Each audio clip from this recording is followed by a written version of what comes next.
লীগ নিষিদ্ধের আমরা তাদের বিরুদ্ধে দাঁড়াবো। ভোটের রাজনীতির জন্য আপোষ করবেন। আওয়ামী লীগকে নিষিদ্ধের নামে কোনো আইনমূলক পদক্ষেপে আমাদের সমর্থন দেওয়া যাবে না।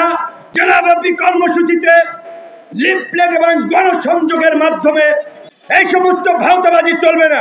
সিদ্ধান্তে পৌঁছাতে পারে না একটা অদক্ষ সরকার। এই উপদেষ্টা পরিষদ ব্যর্থ, অদক্ষ এবং তারা তাদের কাজে ব্যর্থতার পরিচয় দিয়েছেন।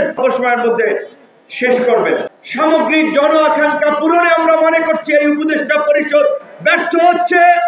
আমরা খুব আশ্চর্যভাবে লক্ষ্য করেছি, গণ অভ্যুত্থান পরবর্তী বিপ্লবী সরকার নিয়ে জনগণের আকাঙ্ক্ষা থাকলেও এই সরকারের মন্থর গতি, এই সরকারের সিদ্ধান্তহীনতা এবং একটা সিন্ডিকেটের সরকার গঠিত হয়ে জন আকাঙ্ক্ষা পূরণে তারা ব্যর্থতার পরিচয় দিচ্ছে।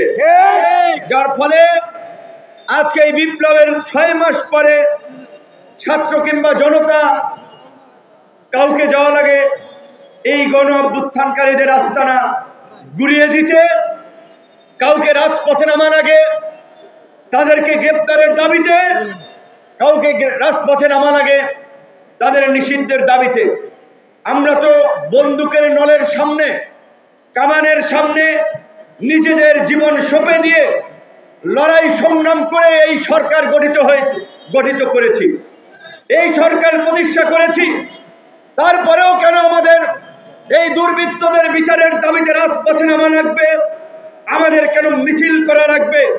তাই আমরা মনে করি অনতিবিলম্বে জন আকাঙ্ক্ষার রাষ্ট্র বিনির্মাণে কার্যকর রাষ্ট্র সংস্কারের জন্য গণ অভ্যুত্থানের প্রকৃত অংশীজনদেরকে নিয়ে উপদেষ্টা পরিষদ পুনর্গঠন করা প্রয়োজন। আমাদের নেতৃবৃন্দ বলেছেন গত 6 মাস ধরে স্থানীয় সরকারে জনপ্রতিনিধি নাই। স্থানীয় সরকার কি গুরুত্বপূর্ণ আপনারা জানেন?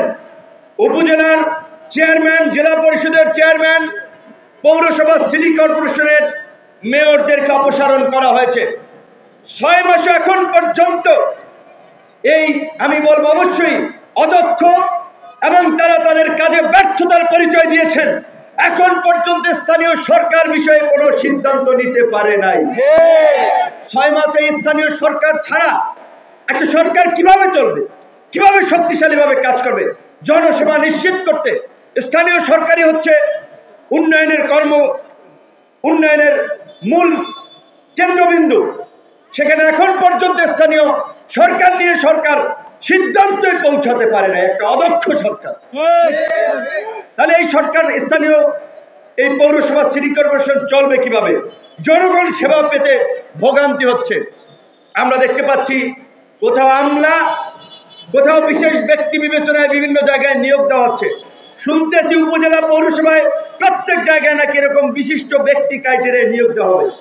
বিশিষ্ট ব্যক্তি ক্রাইটেরিয়ায় নিয়োগটা যে দেবেন, বিশিষ্ট ব্যক্তিটা সিলেক্ট করবে কে?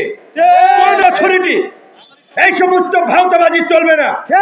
পরিষ্কারভাবে আমরা বলছি, আগামী 2-3 মাসের মধ্যে স্থানীয় নির্বাচন দিয়ে দেন এবং এই যে জেলা পরিষদ, উপজেলা পরিষদের চেয়ারম্যানদেরকে সরানো হয়েছে, পৌরসভা, সিটি কর্পোরেশনের মেয়রদেরকে সরানো হয়েছে, অথচ ইউনিয়ন পরিষদের চেয়ারম্যানদেরকে আবার রেখে দিয়েছেন।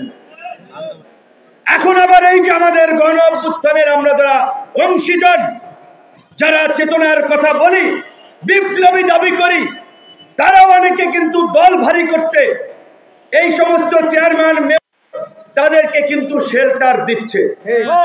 এই অপারেশন ডেভিল হান্ট কিংবা এই যে বিভিন্ন ভাবে যারা গ্রেপ্তার হচ্ছে, খোঁজ নিয়ে দেখেন থানায় কারা ছাড়াতে যাচ্ছে।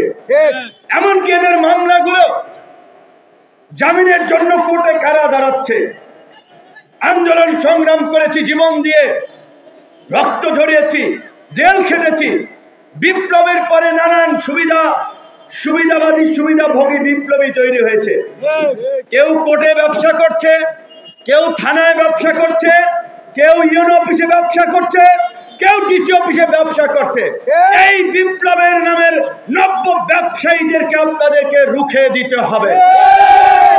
কাজে আমরা মনে করি আজকে জন আকাঙ্ক্ষা পূরণে এই ভাওতাবাজি এবং ভান্ডামির রাজনীতির মুখোশ উন্মোচন করার জন্য এবং ফ্যাসিবাদী শক্তি নির্মূল না হওয়া পর্যন্ত জেলাব্যাপী কর্মসূচিতে লিফলেট এবং গণসংযোগের মাধ্যমে দেশবাসীকে কানেক্ট করে পরবর্তীতেও নিষিদ্ধের জন্য প্রয়োজনে আমরা টানা অবস্থান কর্মসূচি এই ঢাকায় পালন করব। কিন্তু আমাদের পরিষ্কার কথা, আওয়ামী লীগ নিষিদ্ধের আমরা তাদের বিরুদ্ধে দাঁড়াবো। ভোটের রাজনীতির জন্য আপোষ করবেন, ব্যবসা বাণিজ্য ধান্দাবাজির জন্য আপোষ করবেন। এই আপোষ যারা করছে, গণমাধ্যমের ভাই বন্ধুদেরকে বলবো, আপনারা এইগুলা নিয়ে একটু খবর প্রকাশ করেন। টাকা তারা উঠিয়ে নিয়ে গেছেন, অন্যদেরকে কমিশন দিয়েছেন। এই কমিশন বিভিন্ন স্তরে ভাগ বটারা হয়েছে। কাজেই আওয়ামী লীগকে নিষিদ্ধের নামে কোনো আইয়সমূলক পদক্ষেপে আমাদের সমর্থন দেওয়া যাবে না।